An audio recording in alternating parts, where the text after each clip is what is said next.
Liverpool take on Crystal Palace in the Premier League this weekend. Arne Slot has just done his press conference, and I'm going to run you through all of the main talking points from the press conference, including the lies around Hugo Ekitike, whether Isak will start. We have some news on Federico Chiesa coming into the Champions League squad, and an injury update on Giovanni Leoni. All that and lots more to come in the next few minutes. Make sure you hit the subscribe button and the like button, and let's jump straight into it. We'll start off with the main piece of news. So Arne Slot has confirmed that Giovanni Leoni will be out for about a year. It's not clear as to whether he meant like a full calendar year or basically the season, but I think either way we're not going to see him again this season. Absolute best case scenario, with a torn ACL you're looking at least 6 or 7 months.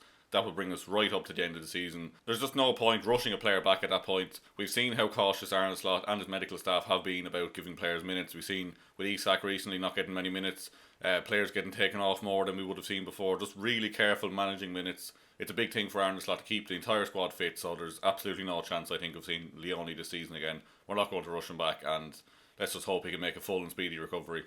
Speaking on that then, Arne Slot did of course make reference to a lot of the players who were already in the squad who have suffered ACL injuries in the past. He said, "We have some examples with Virgil and Joe, and a lot example all over the world of players coming back better.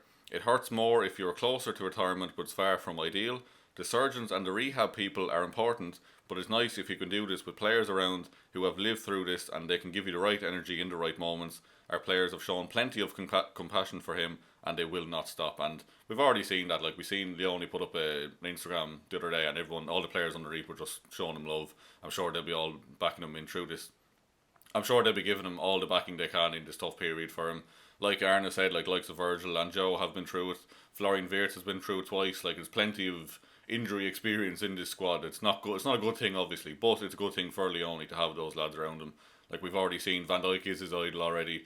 I'm sure Van Dijk will be a pivotal part of getting him through this tough period. So all the best to Giovanni, and I hope we see him on the pitch as soon as possible, because he looked magnificent in that first game, and it's just such a shame. It's such a shame to get that injury at such an early stage of his Liverpool career and an early stage of his entire career. Like, he's still so young, so hopefully he bounces back to full health anyway. Leading on from that then, we did get confirmation from Arne Slot that they're looking into the process of adding Federico Chiesa into the Champions League squad. He said, "We've looked into the process, some people do this. If I am informed correctly, if a player is out for 2 months or more, they can replace him, so we're looking into it." And Paul Joyce backed this up as well, saying that Chiesa is in the process of being added to that squad. Good news for Chiesa, obviously good news for us getting to see him as well, but obviously it comes from a bad situation. But I'm sure Fede will prove his worth in the Champions League this season. Like, he's been fantastic last game or two, so it's good to see him getting his chance. And it was incredibly harsh to leave him out of the squad in the first place. But when you do look at the squad, who do you take out? Like, it is a matter of our homegrown list isn't exactly full, so we can't be taking out certain players and putting Chiesa in. Like, it was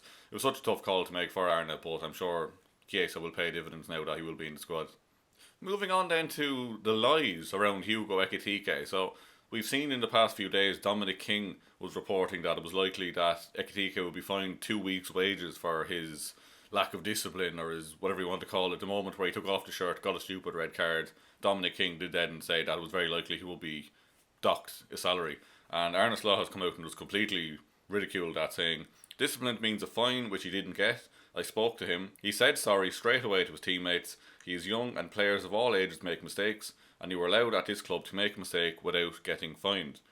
A fantastic human being. If you ask staff top 3 or warmest and polite, he would be in there. So he can make a mistake. It wasn't smart, it didn't hurt us. It might hurt a bit tomorrow, but Chiesa is showing himself, and a chance for him to play tomorrow off the bench." So yeah, just completely poo-pooing that rumour that he was going to be docked 2 weeks' wages, which would be incredibly harsh for a man, like you said. Like, he's a good lad. He's not exactly like an arrogant prick going around. It'd be absolutely stupid it would be absolutely stupid to enforce something as severe and strict as that just for something like that. Like, I'm sure he will learn from it. It was a completely stupid thing to do, but like you said, it didn't harm us in that game. Hopefully we'll get the win tomorrow without him. But yeah, again, not clever from Ekitike, but it's absolute nonsense to say that he should be fined 2 weeks' wages. I think that's just complete nonsense. We even had Wayne Rooney kind of backing up Hugo Ekitike on this. I seen a quote just before I came on. It said, "You've got a player who's just come into Liverpool playing really well, scoring goals. He's showing that passion and emotion of scoring a late goal in the League Cup. I think that's quite refreshing, really, for where the cup competitions have been in recent years. And it's good to see like a former striker backing up Ekitike's behaviour. Like, again, it was silly, but Like it is just good to see, like, isn't it? It's good to see the passion, and like you want players on the pitch who are going to fight for everything. They're going to give it their all. And why is that fucking light keep going off? Sorry, my light's acting the bollocks, so I'm going to have to go half lit here. But Arne Slot did go on to speak about Alexander Isak and his chances of starting tomorrow. He said he's able to play minutes. 90 is still dependent on the pace and intensity of the game. Also, for the long term, maybe a stupid hit to bring him to 90, and we brought him too far over the line, so not smart to play 98. I think that's it's completely fair. Like, you don't want to overdo it. Like, obviously having Ekitike banned for this game isn't ideal when Isak can't play 90. But we do have Federico Chiesa there who can slot through the middle for the last half an hour if Isak can do 60 minutes even. A lot of people are wondering whether Chiesa should be starting. I personally think he should possibly be starting on form, but I don't think there's any chance he starts this game tomorrow based purely on the fact that he played 90 minutes during the week, which was, I believe, his first time ever playing 90 minutes for Liverpool. So again, you don't want to overdo with him. You don't want to overdo with Isak. My prediction will be Isak starts, comes off maybe the 65th minute. Chiesa comes on through the middle, and that would be alright, to be fair. I wouldn't be unhappy with that. Speaking about the Crystal Palace game then, Arne Slot did speak about the defensive prowess that they have and a few other bits. So he said, they are disciplined, enormous defensively. A certain Mark Ahey helps with that. They are calm in their own half, and we saw this during the week against Southampton. It's hard to play through, and apart from that, they have some individual players' quality. Mateta, Sarr, two midfielders who can play, two good good centre back, and wing backs. What stands out for me is their defensive work. Like, as he didn't name drop Mark Ahey there. He said, of course, that he was disappointed we missed out on him. I think that's just Arne Slot basically putting the praise back onto Mark Ahey again. But he's not wrong. Like, defensively, Crystal Palace are very good. They're unbeaten this season. Like, this is not going to be an easy game.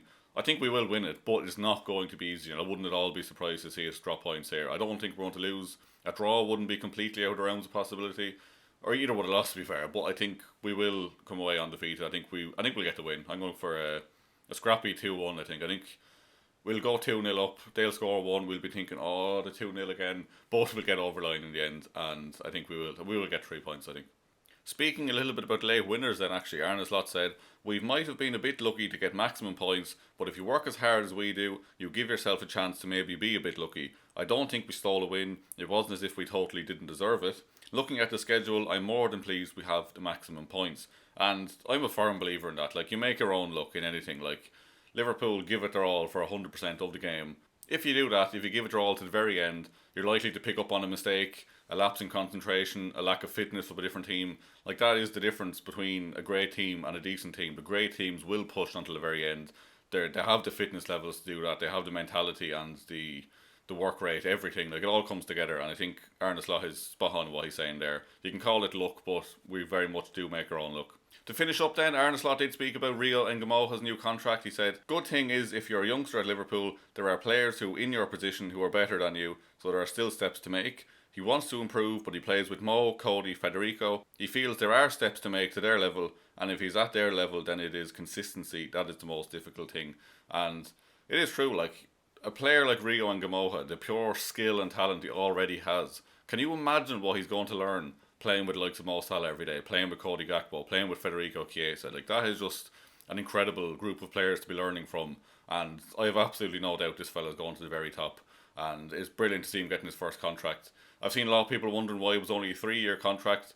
To the best of my knowledge, basically, I can't remember if it's an under-18s thing or a first professional contract thing, but the maximum length of contract we were allowed to give Rio was 3 years, so that's why it was 3 years. People are wondering, like, oh, is he off to Madrid in 3 years? No, that's not the case at all. That was literally the maximum the club could do, so no worries with that one. Rio's here to stay, and it's just great news to see him sign that contract. That's all from me anyway. Do let me know in the comments below your score predictions for tomorrow and your thoughts on everything Arne Slot discussed there. Make sure you hit the subscribe button and the like button before you head out, and thank you very much for watching. I'll see you soon.